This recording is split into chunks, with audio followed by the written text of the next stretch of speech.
This was supposed to be Giuseppe's last night serving customers in the restaurant that had been his family's heart for 50 years. The 68-year-old Italian immigrant stood behind the counter of Nonna's kitchen, his hands shaking as he placed the for sale sign on the window. 3 generations of Rossini family recipes, 3 generations of memories, 3 generations of dreams were about to disappear forever, because Giuseppe couldn't make the $45,000 mortgage payment that was due in just 10 days. As he looked around at the empty tables and faded family photographs on the walls, he whispered to his late grandfather's portrait, "I'm sorry, Nonno, I failed you." What Giuseppe didn't know was that Elvis Presley was sitting in the corner booth, having heard every word, and what the king of rock and roll was about to do would prove that some legacies are too precious to die. But to understand why Elvis would risk everything to save a restaurant he'd never heard of before, you need to know about the promise Giuseppe's grandfather made on Ellis Island in 1924. The story begins not in Las Vegas, but on a cold February morning in 1924. When 22-year-old Antonio Rossini stepped off the steamship Conte Biancamano at Ellis Island, clutching a leather satchel containing his life's most precious possessions. Inside that weathered bag were 47 handwritten recipes that had been passed down through 5 generations of his family in the hills of Tuscany. Antonio had memorized every ingredient, every technique, every secret that made his grandmother's cooking legendary in their small village. In America, Antonio had promised his dying mother, "I will build something that will honor our family forever. Our recipes will feed people who need more than just food. They will feed souls." It was a promise that would echo through 3 generations and ultimately change the life of the man who would become the king of rock and roll. Antonio worked 3 jobs in New York City for 6 years, saving every penny he could. He cleaned offices at night, worked construction during the day, and spent his evenings learning English from a kind librarian named Mary O'Brien, who saw something special in the determined young Italian. By 1930, he had saved enough money to open a tiny restaurant in what would later become known as Little Italy. He named it Nonna's Kitchen, in honor of the grandmother whose recipes had made the journey across an ocean. The restaurant started with just 8 tables and a dream. Antonio cooked everything himself, using the recipes his grandmother had taught him, adding his own touches as he learned about American tastes. But Nonna's Kitchen was more than just a restaurant. It became a gathering place for immigrants who were homesick, for families celebrating special occasions, for young couples on first dates who couldn't afford expensive dining but still wanted something magical. Antonio met his wife, Sofia, at the restaurant in 1932. She was a young teacher from Sicily who had come to America to escape an arranged marriage. The first time she tasted Antonio's osso buco, she told him it reminded her of her mother's cooking, and she began crying right there at table 7. That's when Antonio knew he had found not just a wife, but a partner who understood the power of food to heal hearts and preserve memories. Together, Antonio and Sofia built Nonna's Kitchen into the heart of their neighborhood. During the Great Depression, when money was scarce, they fed families who couldn't pay, accepting IOUs that were often never collected. During World War II, they prepared special meals for soldiers home on leave, never charging the boys in uniform. When the neighborhood began to change in the 1950s, they adapted their menu while keeping the soul of the recipes intact. Their son Mario was born in 1935 and grew up in the restaurant, learning to cook at his father's elbow, understanding that each dish was not just food but a connection to something larger than themselves. Mario inherited not just the recipes, but the philosophy that had driven his father across an ocean. Food was love, and love was the most important ingredient in everything they served. But by 1975, the neighborhood had changed dramatically. Urban renewal projects had displaced many of the families who had been their regular customers. Chain restaurants were moving in, offering cheaper food and faster service. The intimate, family-style dining that had made Nonna's Kitchen special was becoming less popular with a generation that valued convenience over connection. Mario had tried everything to save the restaurant. He had updated the decor, modernized the kitchen equipment, even attempted to franchise the concept. But nothing could compete with the economics of mass-produced food and the changing tastes of a society that was moving away from the kind of community dining that had sustained Nonna's kitchen for 4 decades. When Mario died suddenly of a heart attack in 1973, his son Giuseppe inherited not just the restaurant, but the weight of 3 generations of dreams and promises. Giuseppe, who had studied business in college and understood financial statements better than his father or grandfather ever had, knew immediately that Nonna's kitchen was in serious trouble. The numbers were devastating. Revenue had dropped 40% in 3 years. The building needed major repairs that would cost more than the restaurant's annual profit. The neighborhood demographics had shifted so dramatically that their traditional customer base was largely gone. And most critically, they were behind on their mortgage payments with no realistic way to catch up. Giuseppe tried everything he could think of. He applied for small business loans, only to be rejected because the restaurant's financial projections looked hopeless. He attempted to sell the recipes to larger restaurant chains, but they weren't interested in the labor-intensive made-from-scratch approach that made the food special. He even considered selling the building and relocating, but the restaurant's identity was so tied to its location, to the memories embedded in those walls, that moving felt like destroying everything his family had built. By early 1976, Giuseppe was facing the reality that 3 generations of his family had feared most: Nonna's kitchen was going to close forever. The final blow came on a Tuesday in March when Giuseppe received the formal foreclosure notice. He had 10 days to come up with $45,000 in back mortgage payments, or the bank would seize the restaurant and sell it to the highest bidder. Giuseppe knew there was no way to raise that kind of money. He had already borrowed against everything he owned, and his few remaining regular customers, while loyal, were mostly elderly people on fixed incomes who could barely afford their own meals. That Tuesday evening, as Giuseppe sat in the empty restaurant calculating exactly how much time he had left, a customer walked in just as he was about to flip the closed sign. It was unusual for anyone to come in so late, and Giuseppe almost turned the man away. But something about the way the stranger carried himself, with a kind of quiet confidence mixed with genuine humility, made Giuseppe decide to serve him. The man was dressed simply: dark jacket, slacks, and a baseball cap pulled low over his face. He asked for a table in the back corner, away from the windows, and when Giuseppe handed him the menu, he said something that struck the restaurant owner as odd: "Just bring me whatever you think represents your family best. I'm not in a hurry."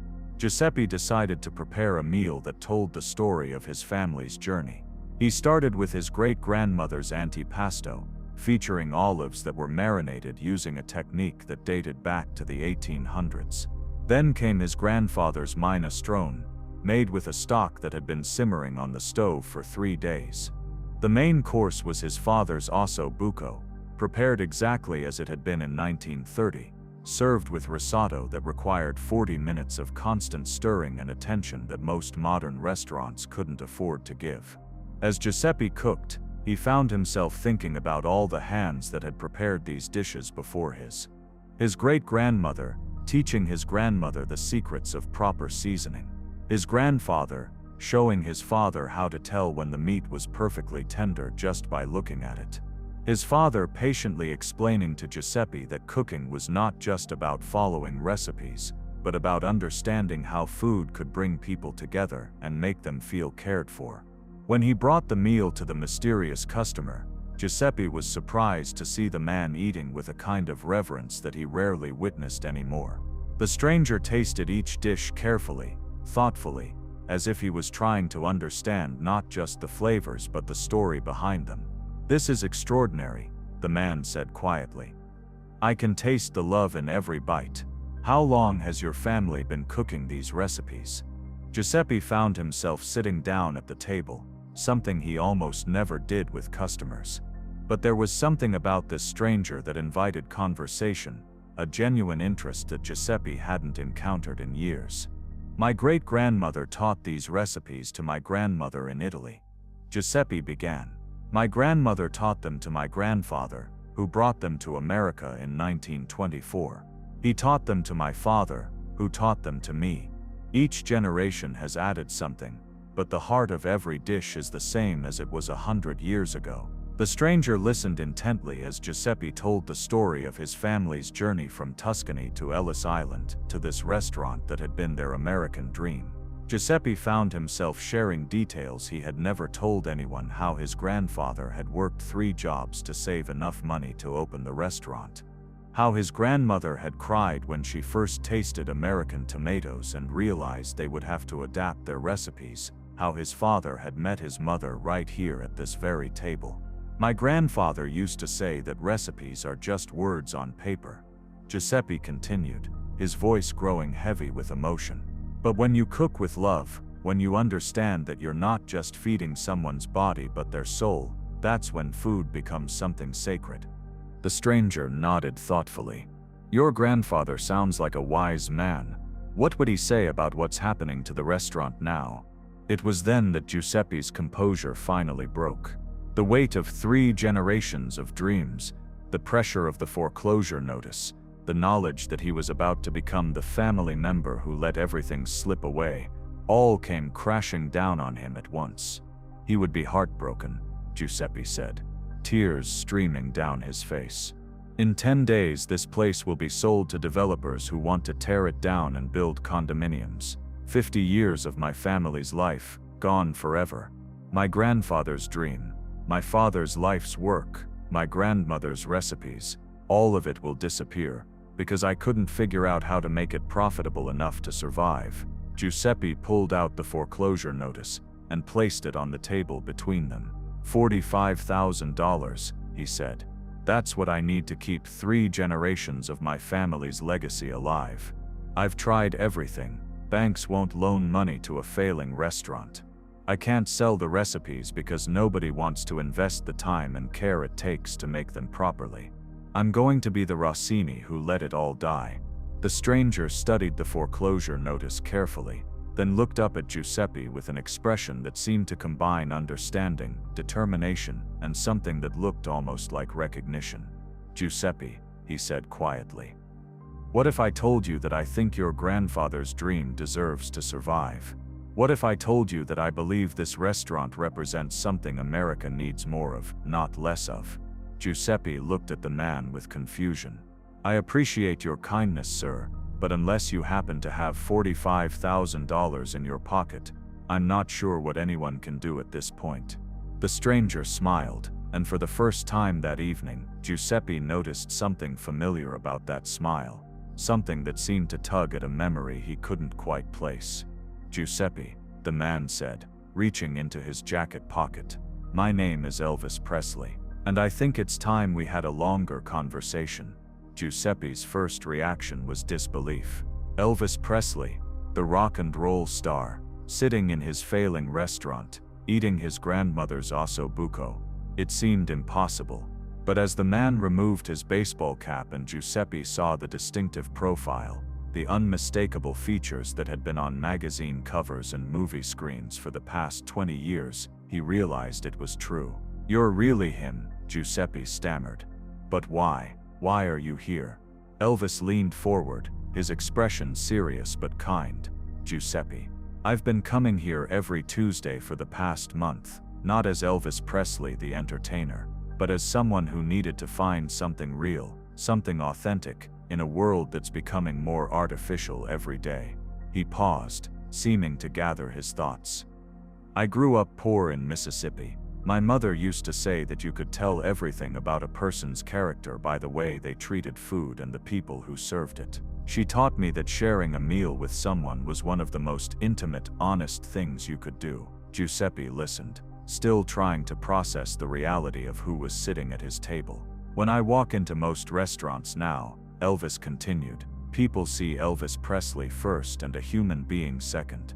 They want autographs, pictures, stories they can tell their friends. But when I came here that first Tuesday night, you just saw someone who was hungry and wanted a good meal. You didn't recognize me, and you treated me with the same care and respect you'd treat anyone."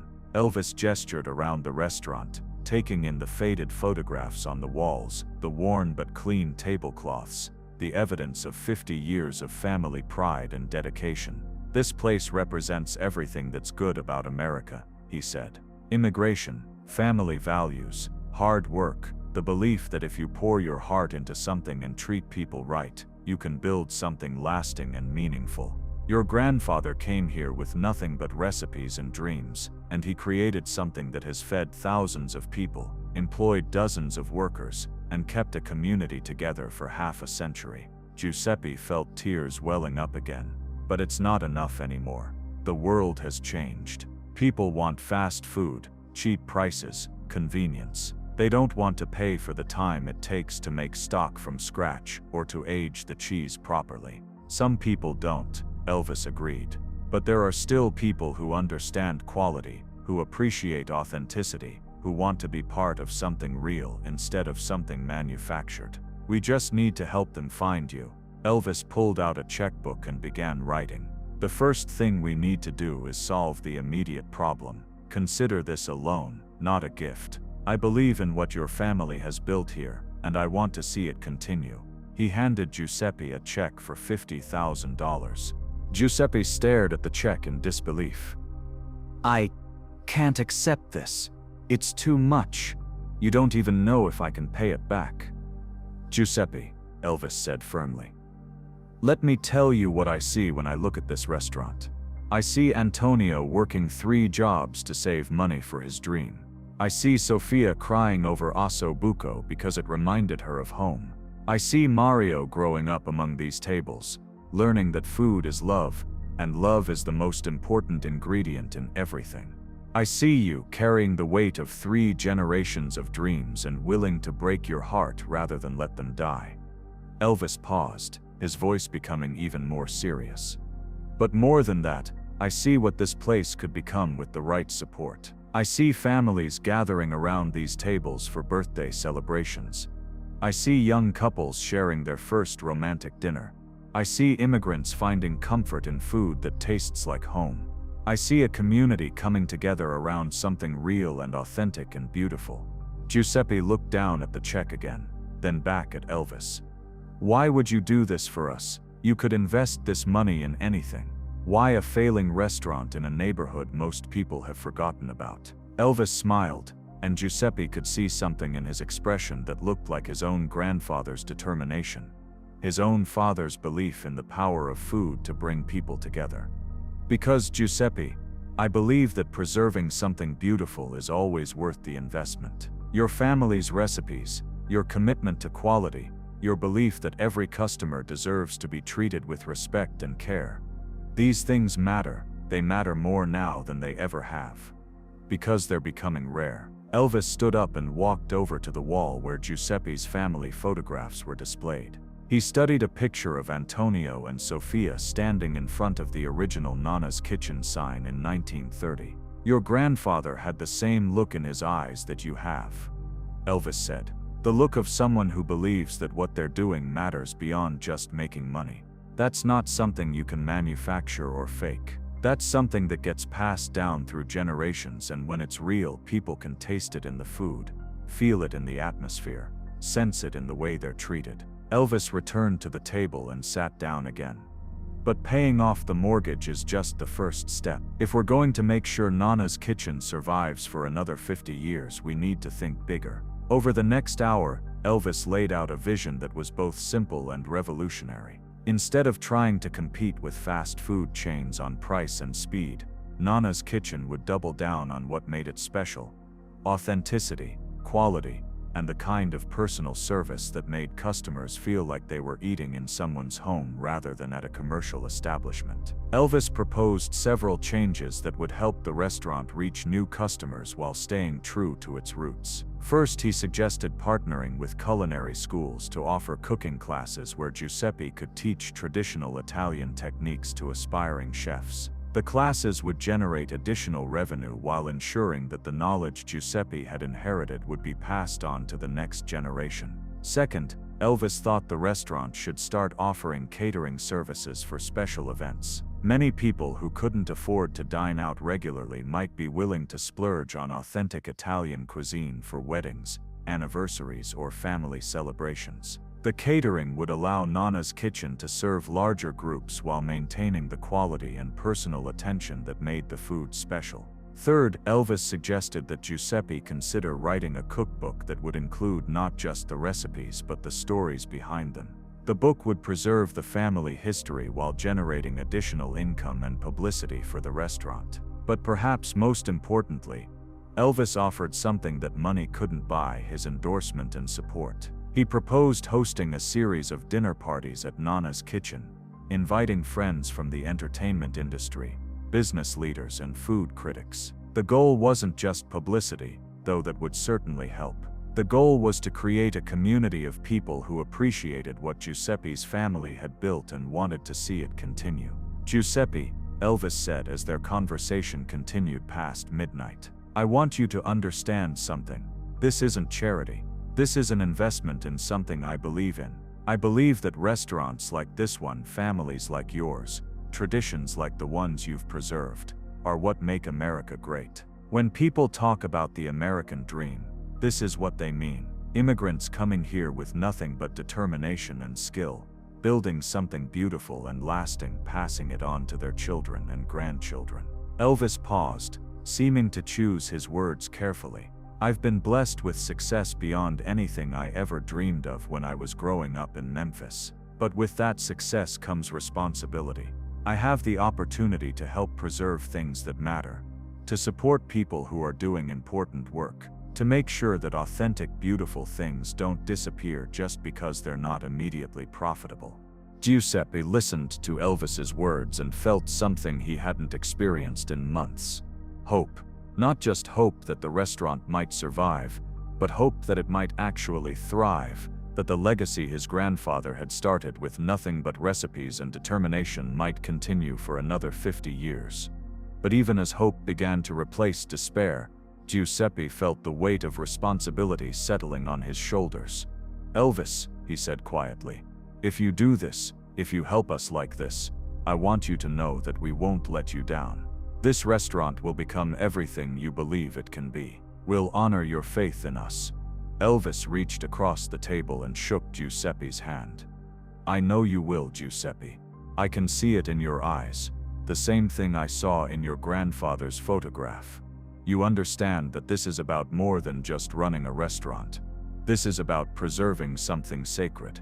The transformation of Nonna's kitchen didn't happen overnight, but it did happen more quickly than Giuseppe had dared to hope. Within a week of Elvis's visit, the mortgage was paid off, and the foreclosure notice was permanently removed. But more than that, Giuseppe found himself inspired by Elvis's vision and determined to make it reality.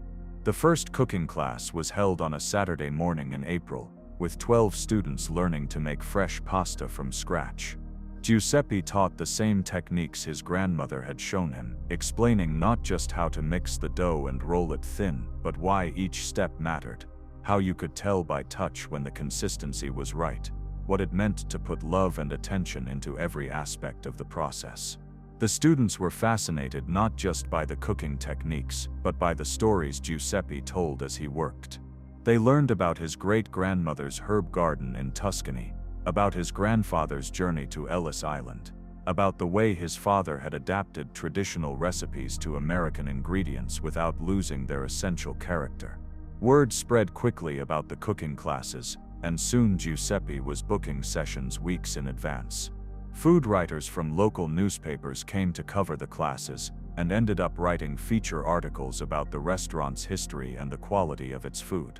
Food bloggers posted reviews that brought in customers from across the city and beyond.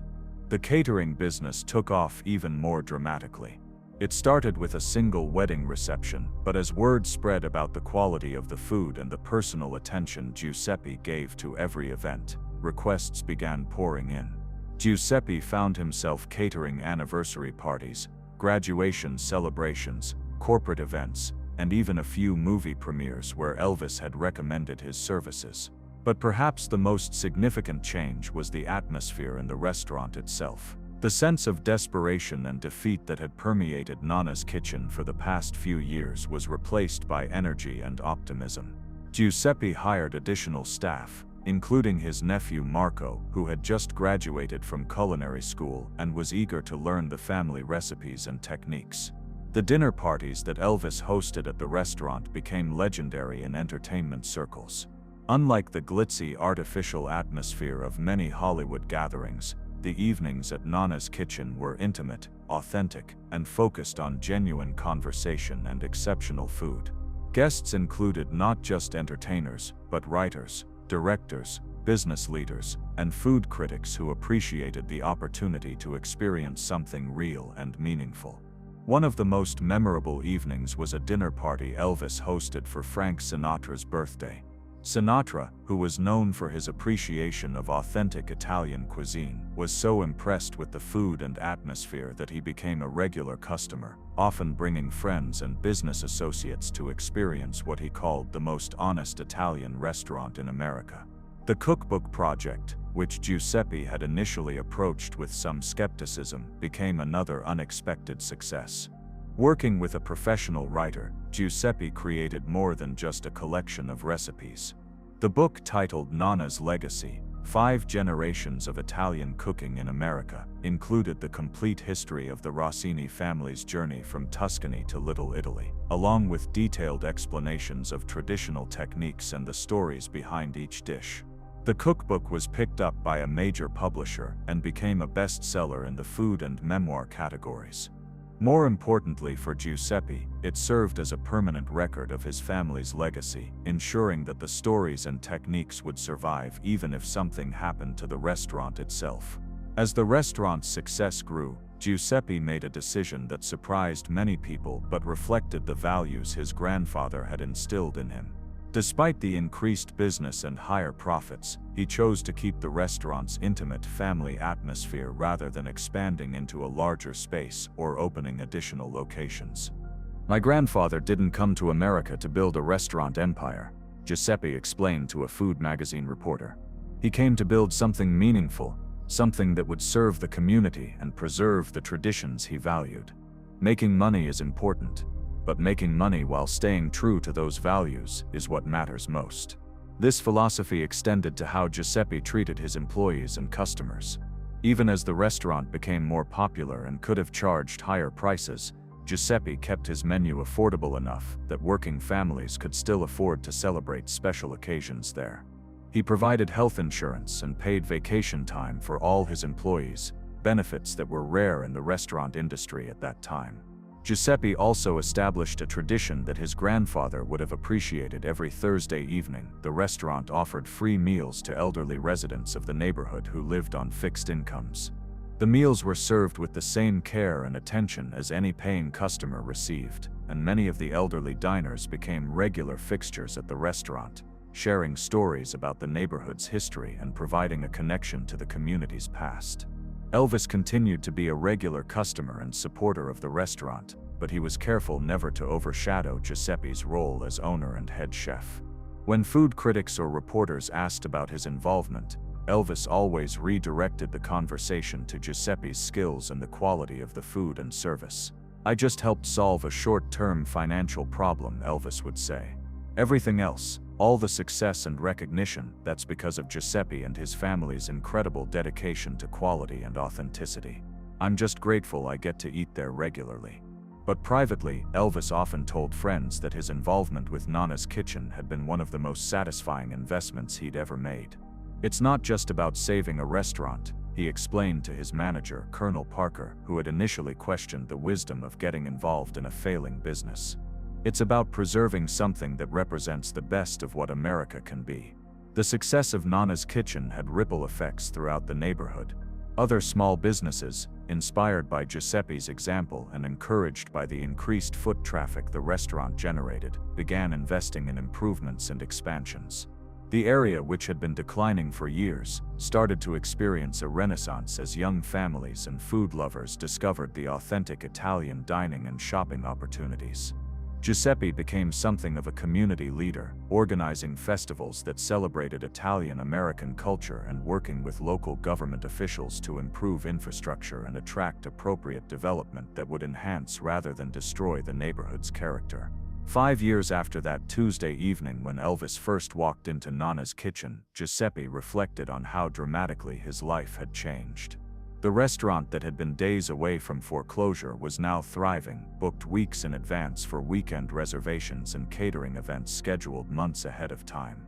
But more than the financial success, Giuseppe was proud of the fact that he had honored the promise his grandfather had made on Ellis Island more than 50 years earlier.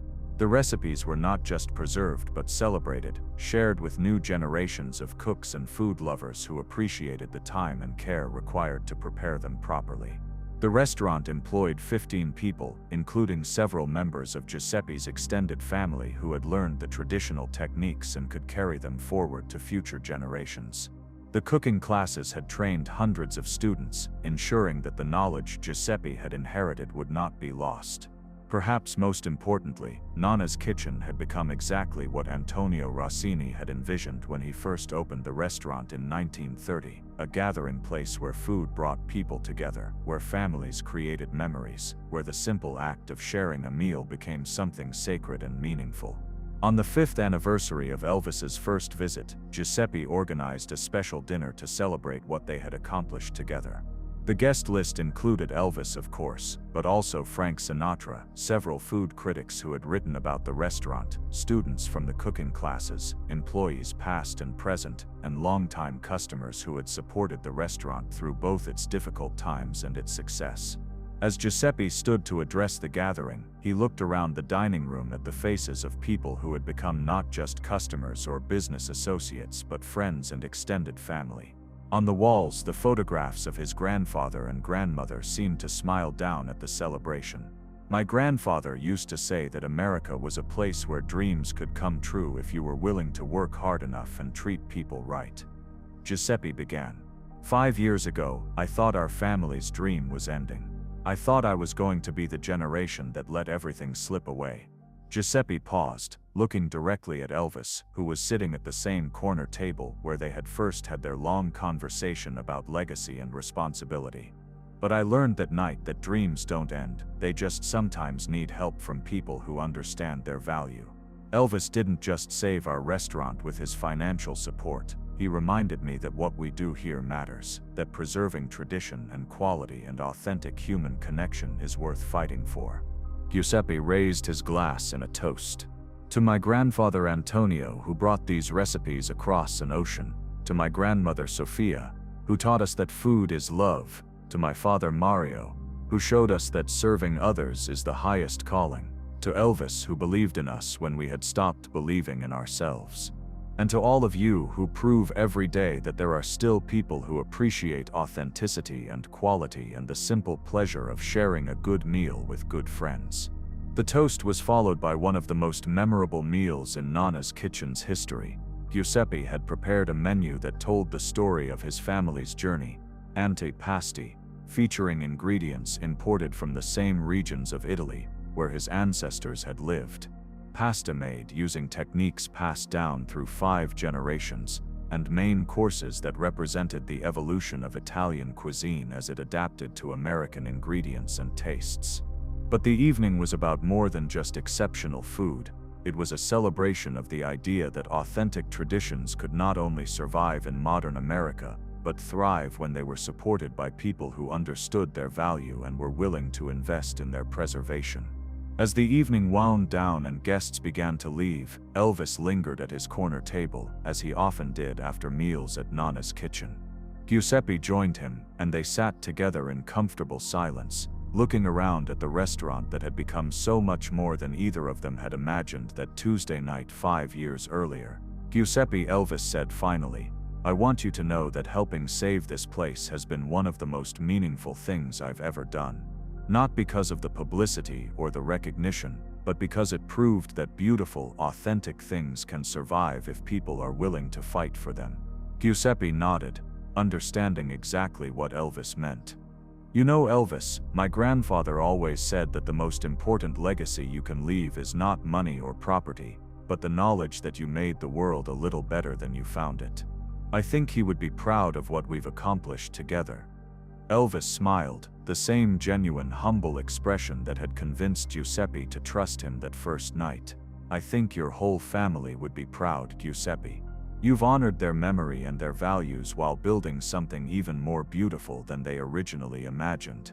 As Elvis prepared to leave, he paused at the door and looked back at the restaurant one more time. The tables were cleared, the chairs arranged neatly, the kitchen cleaned and ready for tomorrow's service. But more than the physical space, Elvis saw the spirit that filled Nonna's kitchen, the sense of family, tradition, quality, and authentic human connection that Giuseppe's grandfather had brought from Italy, and that Giuseppe himself had preserved and enhanced for a new generation. "Same time next Tuesday?" Elvis asked, as he had every week for the past 5 years. "Your table will be ready," Giuseppe replied, as he always did. And as Elvis walked out into the Las Vegas night, Giuseppe began preparing for another day of carrying forward the legacy that had started with a young Italian immigrant's dream and had been saved by a rock and roll star's belief that some things are too precious to let disappear. The story of Nonna's kitchen became more than just a restaurant success story. It became a symbol of what was possible when people with vision and resources chose to invest in preserving authentic, meaningful traditions rather than simply chasing the latest trends or the biggest profits. Food writers and business schools used Nonna's kitchen as a case study in how to honor tradition while adapting to changing times. Giuseppe was invited to speak at conferences about family businesses, immigrant entrepreneurship, and the importance of maintaining quality and authenticity in an increasingly commercialized world. But perhaps the most important measure of the restaurant's success was the simplest one: families continued to gather around its tables, sharing meals and creating memories that would last for generations. Children celebrated birthdays with homemade pasta and sang along to the Italian folk songs that Giuseppe sometimes played during dinner service. Couples got engaged over candlelit dinners of osso buco and risotto. Grandparents brought grandchildren to taste the same dishes they had enjoyed decades earlier. And every Tuesday evening, Elvis Presley sat at his corner table, ordered the same spaghetti carbonara he had tried that first night, and reminded everyone who saw him there that the most important things in life were not always the most obvious ones. Sometimes they were hidden in small restaurants run by immigrant families, preserved in handwritten recipes passed down through generations, and shared around tables where strangers became friends and meals became memories. Today, more than 40 years later, Nonna's kitchen continues to serve the recipes that Antonio Rossini brought from Tuscany to Ellis Island to Little Italy. Giuseppe's children and grandchildren work in the restaurant, learning the same techniques and values that have sustained the family for 5 generations. The cooking classes still fill up weeks in advance. The catering business serves events across the country. The cookbook has been translated into 12 languages and is used in culinary schools around the world. But the real measure of success is not found in financial statements or newspaper reviews. It's found in the faces of customers who taste something that reminds them of home, in the satisfaction of employees who take pride in their work, in the preservation of traditions that might otherwise be lost, and in the knowledge that sometimes when someone with resources and vision chooses to invest in something meaningful, extraordinary things can happen. Giuseppe raised his glass in a toast. To my grandfather Antonio, who brought these recipes across an ocean. To my grandmother Sofia, who taught us that food is love. To my father Mario, who showed us that serving others is the highest calling. To Elvis, who believed in us when we had stopped believing in ourselves. And to all of you who prove every day that there are still people who appreciate authenticity and quality and the simple pleasure of sharing a good meal with good friends. The toast was followed by one of the most memorable meals in Nonna's kitchen's history. Giuseppe had prepared a menu that told the story of his family's journey, antipasti, featuring ingredients imported from the same regions of Italy where his ancestors had lived. Pasta made using techniques passed down through 5 generations, and main courses that represented the evolution of Italian cuisine as it adapted to American ingredients and tastes. But the evening was about more than just exceptional food. It was a celebration of the idea that authentic traditions could not only survive in modern America, but thrive when they were supported by people who understood their value and were willing to invest in their preservation. As the evening wound down and guests began to leave, Elvis lingered at his corner table, as he often did after meals at Nonna's kitchen. Giuseppe joined him, and they sat together in comfortable silence, looking around at the restaurant that had become so much more than either of them had imagined that Tuesday night 5 years earlier. Giuseppe, Elvis said finally, "I want you to know that helping save this place has been one of the most meaningful things I've ever done. Not because of the publicity or the recognition, but because it proved that beautiful, authentic things can survive if people are willing to fight for them." Giuseppe nodded, understanding exactly what Elvis meant. "You know, Elvis, my grandfather always said that the most important legacy you can leave is not money or property, but the knowledge that you made the world a little better than you found it. I think he would be proud of what we've accomplished together." Elvis smiled, the same genuine, humble expression that had convinced Giuseppe to trust him that first night. "I think your whole family would be proud, Giuseppe.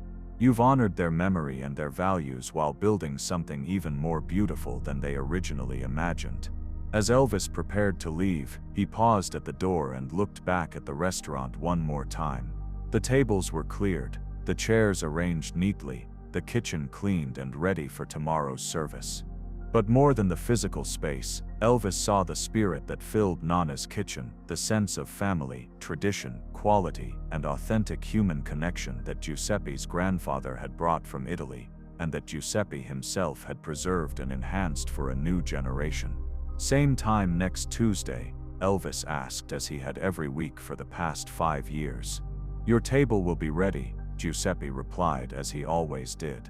And as Elvis walked out into the Las Vegas night, Giuseppe began preparing for another day of carrying forward the legacy that had started with a young Italian immigrant's dream and had been saved by a rock and roll star's belief that some things are too precious to let disappear. The story of Nonna's Kitchen became more than just a restaurant success story. It became a symbol of what was possible when people with vision and resources chose to invest in preserving authentic, meaningful traditions rather than simply chasing the latest trends or the biggest profits. Food writers and business schools used Nonna's Kitchen as a case study in how to honor tradition while adapting to changing times.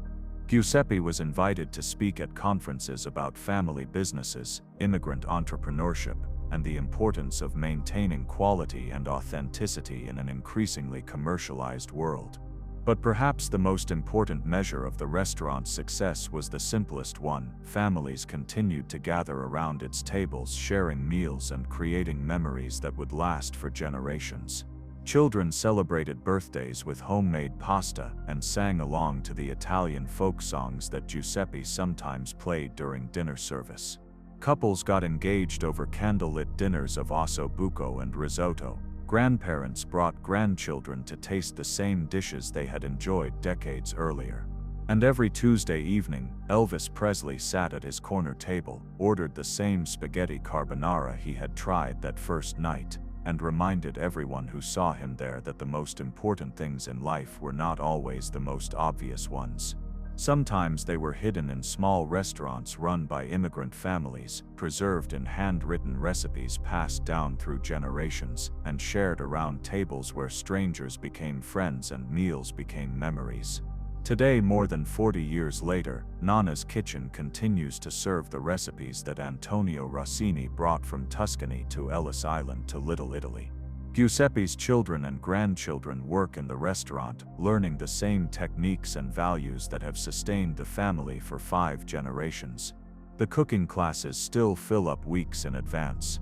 The catering business serves events across the country. The cookbook has been translated into 12 languages and is used in culinary schools around the world. But the real measure of success is not found in financial statements or newspaper reviews. It's found in the faces of customers who taste something that reminds them of home, in the satisfaction of employees who take pride in their work, in the preservation of traditions that might otherwise be lost, and in the knowledge that sometimes when someone with resources and vision chooses to invest in something meaningful, extraordinary things can happen. Giuseppe Rossini kept the promise his grandfather made on Ellis Island. He built something that honored his family forever. And Elvis Presley proved that true generosity is not about giving money, but about recognizing value where others see only problems and choosing to invest in the preservation of beauty, authenticity, and human connection. The corner booth where Elvis sat that first Tuesday night is now marked with a small brass plaque that reads, "In memory of those who believe that some legacies are too precious to die." And every Tuesday without fail, Giuseppe sets that table with fresh flowers and lights a candle, honoring both the man who saved his family's dream and the values that make dreams worth saving. If this incredible story of legacy, generosity, and the power of authentic human connection moved you, share it with someone who needs to know that beautiful traditions can survive when people choose to fight for them. Because just like Elvis proved that night in Las Vegas, sometimes the most important investments are not in buildings or businesses, but in the preservation of what makes life meaningful, authentic, and beautiful. But the story doesn't end there. The impact of Elvis's intervention at Nonna's kitchen created ripple effects that extended far beyond one family's restaurant, touching lives and communities in ways that neither Elvis nor Giuseppe could have anticipated that first Tuesday night. The success of Nonna's kitchen inspired other struggling family businesses throughout the neighborhood and beyond. Word spread through immigrant communities across America about what had happened when Elvis Presley chose to invest in preserving tradition rather than chasing profit. Suddenly, other aging restaurant owners, small business proprietors, and keepers of cultural traditions found themselves with renewed hope that their life's work might survive in an increasingly corporate world. Maria Gonzalez, who ran a small Mexican restaurant 3 blocks from Nonna's kitchen, had been facing similar financial pressures when she heard Giuseppe's story. Inspired by his example, she started offering cooking classes featuring traditional Oaxacan recipes that her grandmother had taught her. Within 6 months, her restaurant had gone from near bankruptcy to having a waiting list for both dining reservations and cooking instruction. Giuseppe showed me that instead of trying to compete with chain restaurants on their terms, I should double down on what makes my food special. Maria explained to a local food writer, "When people taste my mole recipe, they're not just eating a meal. They're connecting with centuries of tradition, with the wisdom of women who perfected these techniques over generations." The phenomenon became known in food industry circles as the Nonna effect, the idea that authentic tradition-based restaurants could not only survive but thrive by emphasizing their unique heritage and personal connections rather than trying to compete on price and convenience alone. Culinary schools began studying Nonna's kitchen as an example of successful business model transformation. Business professors used Giuseppe's story to teach students about the importance of identifying and leveraging authentic competitive advantages rather than simply copying what everyone else was doing.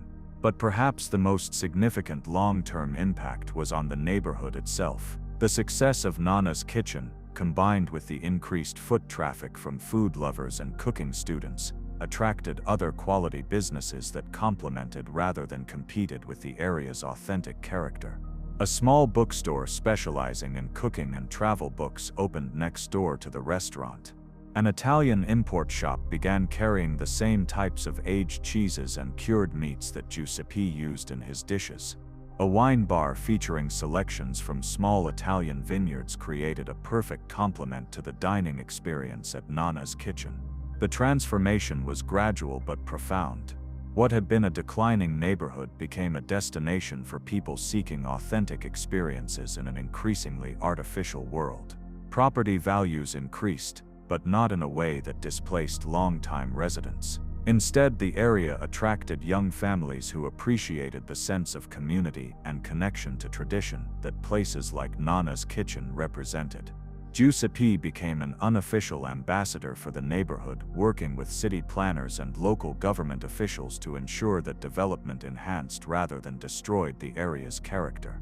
He advocated for zoning restrictions that prevented chain restaurants from moving in, for street improvements that made the area more pedestrian-friendly, and for programs that helped other small businesses access the resources they needed to modernize without losing their authentic character.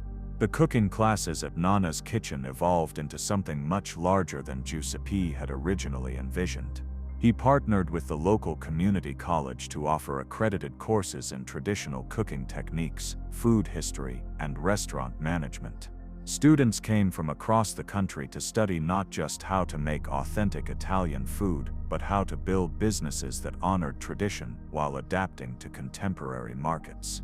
Many of Giuseppe's students went on to open their own restaurants, carrying forward not just the techniques they had learned, but the philosophy that had saved Nonna's kitchen, that authenticity, quality, and genuine care for customers were not obstacles to success but the foundation of it. Elvis continued his weekly Tuesday visits to Nonna's kitchen for the rest of his life, but he also expanded his support for similar businesses around the country. Inspired by the success of his investment in Giuseppe's restaurant, Elvis began quietly helping other family businesses that were struggling to survive in an increasingly corporate marketplace. He helped a jazz club in New Orleans stay open when urban redevelopment threatened to close it down. He supported a family bakery in Chicago that had been serving the same Polish neighborhood for 4 generations. He assisted a bluegrass music venue in Kentucky that was about to lose its lease to developers who wanted to build a shopping mall. In each case, Elvis's approach was similar to what he had done with Nonna's kitchen. He provided not just financial support but strategic advice about how to leverage authenticity as a competitive advantage. He connected struggling businesses with customers who appreciated quality, helped them develop new revenue streams that honored their traditions, and used his influence to generate publicity that brought in new audiences. Elvis understood something that a lot of successful people don't. Giuseppe reflected years later in an interview with a business magazine. He understood that preserving beautiful, authentic things is not just charity, it's an investment in the kind of world we want to live in.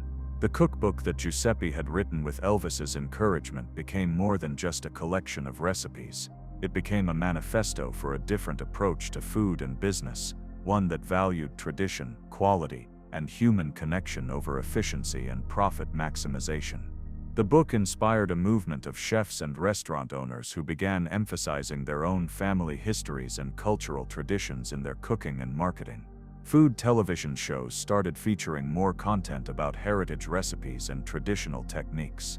Food magazines began publishing more articles about the stories behind dishes rather than just focusing on trendy ingredients and celebrity chefs.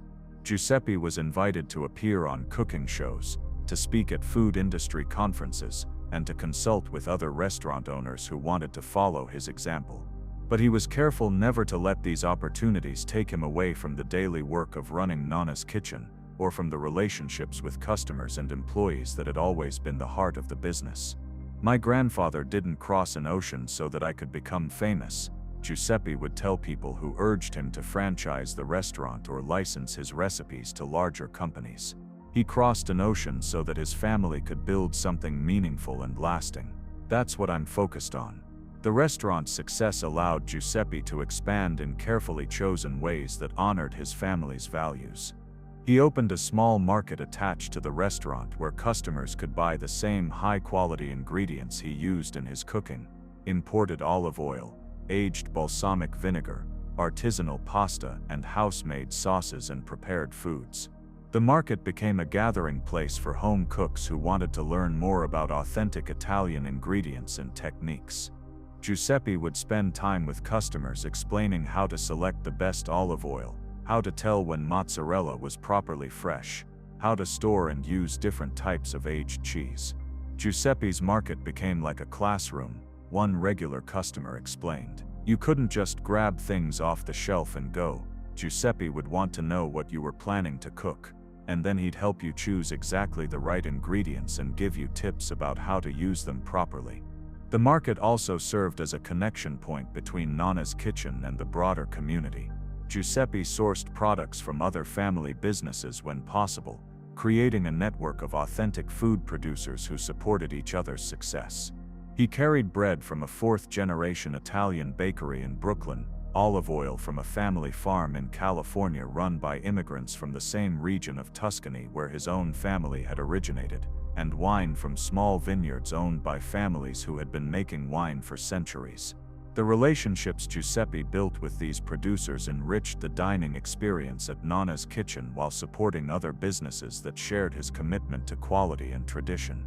Customers could taste the difference that came from using ingredients produced by people who cared about their craft, and many became interested in learning more about the stories behind the products they were eating. Giuseppe started organizing special dinners that featured the work of specific producers, inviting the families behind the businesses to come and talk about their own histories and techniques. These events became some of the most popular and meaningful experiences the restaurant offered, creating connections between producers, restaurant staff, and customers that went far beyond simple commercial transactions. The impact on Giuseppe's own family was profound as well. His children, who had grown up seeing the restaurant as a burden that consumed their father's time and energy, began to understand it as something precious that was worth preserving and building upon. Giuseppe's oldest son, Marco, who had initially planned to become a lawyer, changed his career path and enrolled in culinary school so that he could eventually take over the restaurant. His daughter, Sofia, named after her great-great-grandmother, began managing the catering business and developing new ways to share the family's recipes with larger audiences while maintaining their authentic character. Giuseppe's youngest son, Antonio, named after the grandfather who had started it all, showed particular talent for the business side of the operation, developing systems for managing inventory, scheduling, and customer relations that allowed the restaurant to grow without losing its personal, family atmosphere. Seeing how much the restaurant meant to other people helped my children understand how much it should mean to them, Giuseppe explained.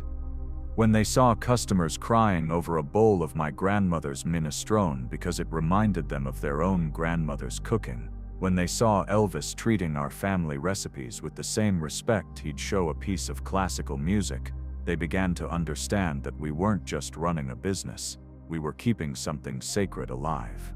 The tradition of setting Elvis's corner table every Tuesday continued long after his death, but it evolved into something larger. Giuseppe began inviting other customers who embodied the values that Elvis had represented: generosity, appreciation for authenticity, commitment to preserving meaningful traditions, to sit at that table as honored guests. Over the years, the corner booth hosted food writers discovering the restaurant for the first time, young chefs learning about traditional techniques, elderly customers celebrating wedding anniversaries, and families marking important milestones in their lives. The table became a symbol not just of Elvis's support for the restaurant, but of the idea that every customer who chose to support authentic, family-owned businesses was participating in something larger than a simple commercial transaction. The brass plaque commemorating Elvis's role in saving the restaurant included a quote that Giuseppe felt captured the essence of what they had accomplished together. Some investments are measured in dollars and cents, others are measured in dreams preserved and traditions passed forward. As Giuseppe entered his 70s, he began thinking more seriously about ensuring that the legacy he had inherited and expanded would continue for future generations. Working with business advisors, he created a formal succession plan that would keep the restaurant in family hands while providing the financial and operational structure needed to sustain long-term success. But more than legal and financial planning, Giuseppe focused on making sure that his children and grandchildren understood the values and principles that had made Nonna's kitchen special from its earliest days. He instituted regular family meetings where the recipes, techniques, and stories that formed the heart of the business were shared and discussed. Recipes can be written down, Giuseppe would tell the younger generation, but the love, the care, the understanding of why these dishes matter, that can only be passed down through relationships, through working together, through understanding that what we do here is about more than just serving food. The restaurant's influence on the broader food industry continued to grow as well. Food critics and industry publications regularly cited Nonna's kitchen as an example of how restaurants could succeed by staying true to their authentic character rather than following every trend and fad. The model that Giuseppe had pioneered, combining traditional recipes and techniques with thoughtful adaptation to contemporary tastes and business practices, became a template that other family restaurants followed.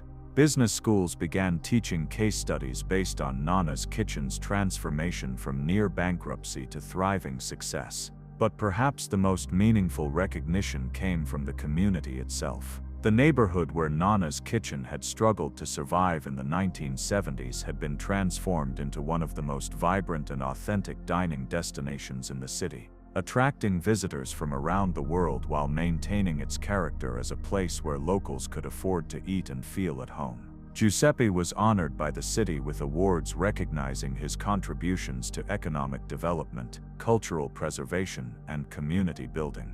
But the recognition he valued most was simpler and more personal: the fact that 3 generations of families continued to celebrate important moments at the tables where his own family had invested their lives and dreams. Today, almost 50 years after Elvis first walked into Nonna's kitchen on that Tuesday night in 1976, the restaurant continues to serve the recipes that Antonio Rossini brought from Tuscany to America. The techniques passed down through 5 generations are now being taught to a 6th generation, ensuring that the knowledge and values that saved the restaurant will continue into the future. The cooking classes that began as a way to generate additional revenue have evolved into a formal culinary institute that attracts students from around the world. The catering business serves events across multiple states. The cookbook has sold over 1 million copies and has been translated into 20 languages. But the real measure of success remains what it always was: